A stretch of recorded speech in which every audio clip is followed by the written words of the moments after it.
آج میں ایک بہت ہی عجیب و غریب اور دلچسپ بات آپ کے ساتھ شیئر کرنا چاہ رہا ہوں. اس کی ایک بنیادی وجہ ہے.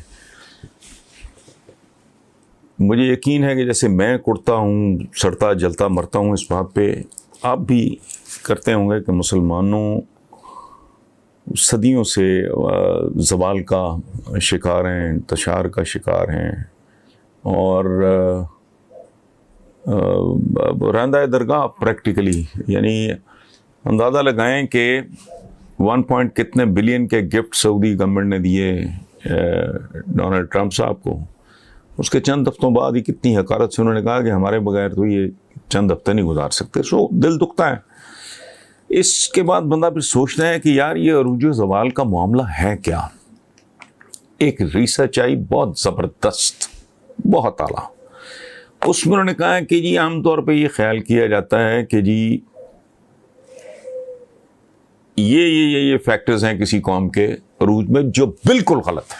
اس نے کہا جی کہ مذہب کوئی فیکٹر نہیں ہے عروج کے لیے، کرتے رہو عبادات. اور مجھے خیال آیا کہ ہم سے زیادہ عبادات کہاں ہوتی ہیں عالم اسلام میں. ہمارے خود پاکستان کی تاریخ اٹھا کے دیکھیں، کروڑوں حاجی، عمرہ، یہ وہ نمازیں، مسجدیں ماشاءاللہ بھری ہوئی، سب کچھ ٹھیک ہے، درباروں پہ بھی حاضریاں چل رہی ہیں، سارا کچھ ہو رہا ہے. انہوں نے کہا مذہب کوئی فیکٹر نہیں ہے. اس کے پھر ثبوت دیتا ہے، ٹھیک ہے، اصولاً چلیں اور کچھ نہیں کہ جی وہ بھی چونکہ اہل کتاب ہیں، کرسچینٹی کی بات کر رہا ہوں، کہ جی ان کے بعد کوئی دوسری طاقتور پوزیشن تو کم از کم مسلمانوں کی ہوتی نہیں ہے. رشیا ایک طاقت ہے، چائنا ایک طاقت ہے، ان کا ماشاءاللہ مذہب ہی نہیں پتہ، لیکن ہم کسی کھاتے میں نہیں. اس کا مطلب ہے بات ان کی ٹھیک ہے، اس پہ کسی نے کجبیسی کرنی ہے کر لے، لیکن حقیقت یہی ہے، مذہب بھی نہیں ہے. انہوں نے کہا جی رنگ بھی نہیں ہے کہ گورا ہے، کالا ہے، پورا ہے، پیلا ہے. اب چائنیز یلو ریس تو اچھا. پھر انہوں نے کہا جی کہ یہ ایج آف سویلائزیشن کا ایک تصور ہے. مثلاً میسوپوٹیمیا عظیم ترین ایجپشن مصری تہذیب بڑی پرانی، ہندوستان کی تو کیا ہے ہندوستان، ٹھیک ہے، ہزاروں سال پرانی سویلائزیشن. انہوں نے کہا جی سویلائزیشن کی ایج کا بھی اس سے کوئی تعلق نہیں. اچھا جی، مذہب کا بھی کوئی تعلق نہیں ہے، سویلائزیشن کا بھی کوئی تعلق نہیں ہے، رنگ کا بھی تعلق نہیں ہے، نسل کا بھی تعلق. اچھا، دنیا کی سپر پاور کون ہے؟ امریکہ ہے اور اب سے نہیں ہے. کب سے ہے؟ تو وہ تو کوئی قوم ہی نہیں ہے. اس کے بارے میں تو کہا جاتا ہے کہ it is a nation of nations. کوئی کہیں سے آیا، وہ کہتے ہیں وہ کہیں کی اینٹ کہیں کا روڑا، بھانمتی نے کنبا جوڑا. وہ کہیں سے آیا، کہیں سے آیا، کہیں سے آیا. اچھا، طویل ایک بحث ہے کہ یہ بھی نہیں، یہ بھی نہیں، یہ بھی نہیں. پھر سیانے لوگوں نے بیٹھ کے سوچا کہ اگر یہ سب کچھ نہیں ہے عروج کی وجوہات میں، ان میں سے کوئی وجہ بھی نہیں ہے، تو پھر ہے کیا؟ میں 9 چیزیں آپ کو پڑھ دیتا ہوں پلیز. ایک انتہائی سنجیدگی، متانت، دیانتداری اور غیر جانبداری سے اس کے بارے میں سوچیں، اور جتنا فیڈ بیک ہو سکتا ہے مجھے بھیجیں. میرے اپنے عقل میں، ویژن میں اضافہ ہو، گہرائی اور گیرائی مجھے زیادہ نصیب ہو. مزید اس پہ غور کریں، مزید اس پہ ڈیبیٹ کریں، اس کو ذرا اچھی طرح کھنگالیں. صورت انہوں نے کہا جی صرف 9 چیزیں ہیں جو کسی قوم کو عزت دیتی ہیں یا ذلت دیتی ہیں. اگر یہ ہیں تو عروج ہے، اگر یہ نہیں ہیں تو زوال ہے، اگر یہ ہیں تو عزت ہے، نہیں ہے تو ذلت ہے. اب وہ 9 چیزیں پڑھیں. آپ یقین کریں، میں ذاتی طور پہ اگر آپ کے ساتھ شیئر کر رہا ہوں تو میں بیسیکلی میں تو کہتا ہی ہوں کہ میری فیملی کی طرح ہے. میرا ریڈر یا میرا ویور جو ہے وہ میرے خاندان کا حصہ ہے. ان کے ساتھ مل جل کے بندہ دکھ درد شیئر کرتا ہے، سوچتا ہے، برین سٹارم کرتا ہے. نتیجہ نہ نکلے. وہ جو کہتے ہیں، ہمارے ایک صوفی شاعر نے کہا تھا، مالی دا کم پانی لانا پر مشکاں لاوے، مالک دا کم پھل پھل لانا لاوے یا نہ لاوے. ہم کم از کم وہ تھوڑا مطلب کوئی سوچیں تو صحیح. اچھا، وہ 9 چیزیں کیا ہیں؟ پہلے وہ کہتے ہیں اخلاقیات، ایتھکس. اچھا مثلا ہمارے ایک بڑی چیز بڑی مشہور ہے ہمارے یہاں نہیں ماشاءاللہ خیر سے، ورک ایتھکس. پاکستان میں کوئی سرکاری ملازم وہ شاید 1 in a million ہو کوئی انسان کا بچہ جو وقت پہ آفس جاتا ہو. انہوں نے کہا جی کہ ورک ایتھکس بھی کوئی چیز ہوتی. اخلاقیات یہ نہیں ہے کہ فلانا کیا پی رہا ہے، فلانا کس کے ساتھ گھوم رہا ہے، فلانی نے کیا پہنا ہے. انہوں نے کہا نو، تم جھوٹے تو نہیں ہو، کم تو نہیں تول رہا ہے، جعلی دوائیں تو نہیں بن. یہ ہے اخلاقیات. اب پرابلم ہمارے ہیں کہ جی فلانا وہ جی یہ فلانی نہ پھرتا ہے، یا یہ کھاتا ہے، یا یہ پیتا ہے. اچھا وہ بجلی چوری کر رہا ہے، یہ کوئی ایشو ہی نہیں ہے. اچھا بیڑا غرق کر رہا ہے ماشاء کوئی نہیں. اچھا ایتھکس، اخلاقیات، یعنی میں یہ بات حقارت سے نہیں کہہ رہا، بڑا خدا ہے امریکن، عام امریکن کے لیے، میں کافی دفعہ گیا ہوں، عام امریکن کے لیے $1 خدا ہے. یعنی ہمارے یہاں وہ پیسے کے ایسے نہیں ہیں کتے جتنے وہ $1 کے پیچھے. لیکن آپ کسی بندے کو کہو کہ آؤ دودھ میں ملاوٹ کریں، کہو میں بڑا ایکسپرٹ ہوں 2 نمبر دوائی بنائیں، تو آپ کے تھپڑ مارے گا یا فوراً پولیس اسٹیشن جا کے رپورٹ کرے گا. اچھا ایتھکس، انہوں نے کہا نمبر 1 اخلاقیات.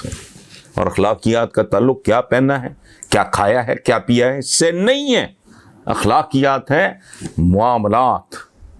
اچھا ایک دوسرے کے ساتھ، وہ حضرت عمر سے منسوب ہے، یا میں شاید اگر کہ انسان صوم و صلات سے نہیں، یعنی عبادات سے نہیں، اپنے معاملات سے پہچانا ہے. سو نمبر 1 از ایتھکس. نمبر 2 ہے انٹیگریٹی، آنیسٹی. ہم سمجھتے ہیں ہم مسلمان، ہمارا اچھا وہ ہم نہیں کہتے، دنیا کب سے کہہ رہی ہے.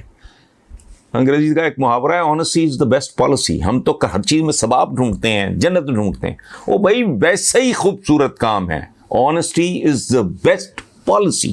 یعنی ایک پالیسی کے طور پہ، ایک اسٹریٹجی کے طور پہ بھی آنیسٹی بہت ضروری ہے. انٹیگریٹی، آپ کی انٹیگریٹی جو ہے اس پہ کوئی انگلی نہ اٹھا سکے.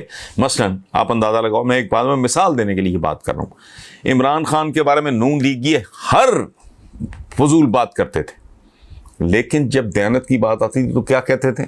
اس کے دائیں بائیں جی بد دیانت ہے. یہ نہیں کہتے تھے کہ یہ بد دیانت ہے. یہ ہے انٹیگریٹی کہ آپ کا دشمن بھی آپ پہ انگلی نہ اٹھا سکے. اچھا یہ ہو گیا 2 چیز. تیسری ہے سینس آف رسپانسبلٹی، احساس ذمہ داری. مطلب آپ نے میری ڈیوٹی لگا دی ہے کہ حسن نثار تم نے جھاڑو دینا ہے، تو خدا کی قسم یہ فیکٹ ہے، میں نے زندگی ایسے ہی گزاری، تو میں جھاڑو ایسا دوں گا.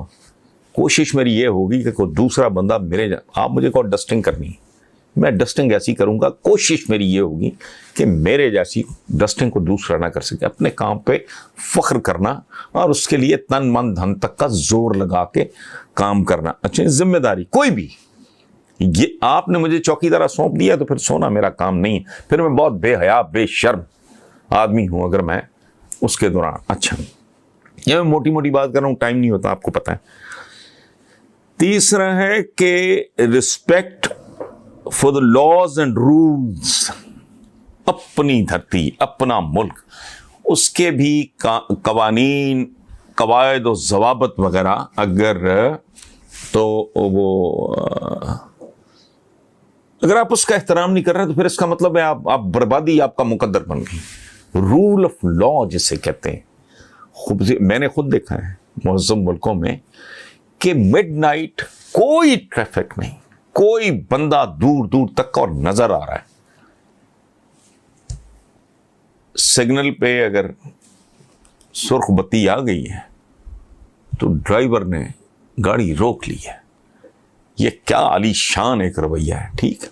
اچھا اب اگر آپ اپنے ہی قوانین کا، اپنے ہی قواعد و ضوابط کا احترام نہیں کرتے تو پھر انجام وہی ہے جو ہم جیسے معاشروں کا ہے. سامنے 72 سال ہو گئے، وہی سر ہے، نہ پیر ہے، نہ آگا ہے، نہ پیچھا ہے، نہ ہماری کو سمت ہے، نہ ہمارا کو ٹارگٹ ہے، نہ ہمارا کو گول ہے، کچھ بھی نہیں. حکمران روتے پھر درخت لگا کے دے دور پھٹے منہ. کیا کرنا درخت لگا کے؟ درخت تو ایندھن ہے.